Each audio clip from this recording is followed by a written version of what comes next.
Hello everyone, today you're in for a story about love, but not just any love, it's the kind that will make you laugh out loud.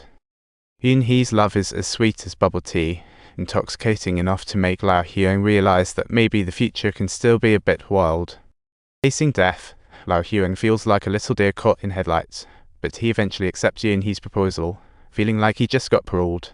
They say goodbye to their friends at the rehab center like it's a bus party, then move into a charming little farmhouse nearby, living out their own path. Thinking of future sweet times, Eunxi hugs Lao Huang tight, like catching a drifting balloon.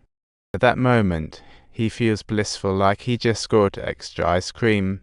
They finally have their own little nest, simple yet as beautiful as a painting. They start sweetly exchanging love talk, as if they are in a fierce wheat storm competition. The next day, Eunxi gets up like a little early bird, sets a flying plan for the two, and specially prepares breakfast for Lao Huang. She constantly reminds him to take his medicine, like the tiny social media manager of their home, even managing his shopping list when he goes out. Since they are both recuperating, they are literally living on thin air, making it a necessity to budget their lives wisely. Eunxi's reminders, like a wise wife's care, didn't annoy Lao Huang but delighted him. Lao Huang burst into rage like a flamethrower on seeing herbs and wet clothes at the door. This enraged him. Eunxi forages herbs and rain to save money, like filming a Survivor show.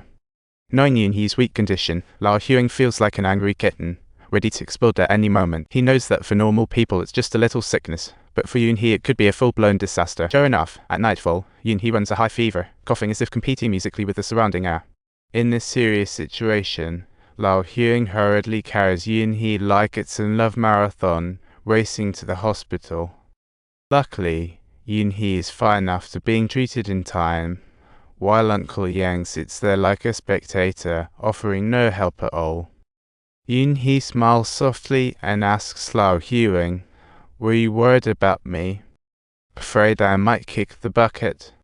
He replies, "I'd be the one to go if you did. I'm just a good husband afraid of his wife." He used to be worried, totally terrified, but with Uncle Yang around, he's become fearless. "I want you next to me forever," Lao Huang says, sounding like a child who finally found his mom's warm embrace. After some time, the two live a simple yet happy life, like they just had a quiet little wedding. Even though they do not live a wealthy life, their sweet life makes them feel like they've hit the jackpot. With each other's company, they ultimately stop fearing sickness, feeling like they've activated battle mode. Eunxi's care works like magic, and Lao Huang's sickness miraculously starts to improve. Just when everything seemed to be heading towards good days, two unexpected guests show up. They are Lao Huang's friend and ex-girlfriend, Su-yeon, arriving like a plot twist in a TV drama, leaving everyone bewildered. Su-yeon claims she hasn't forgotten Lao Huang and came over to stir the pot. Looking at the sweet couple, Su-yeon's eyes are filled with envy, as if she's just lost a piece of candy. She remarks that Lao Huang is so lucky, even in this remote village, he has such a beautiful woman by his side. Eunxi, however, sees through Su-yeon's intentions and can only put on a polite front. When they leave, Lao Huang walks them to the village entrance and Su-yeon talks to him about the good life in the city. She tells him that he doesn't belong here, the city is the true paradise of freedom. After hearing this, Lao Huang feels a storm brewing within, as if waves are crashing through his previously calm life. Soon after, Lao Huang tells Eunxi he's going back to the city to visit his mom, giving off signals that it's time to embark again.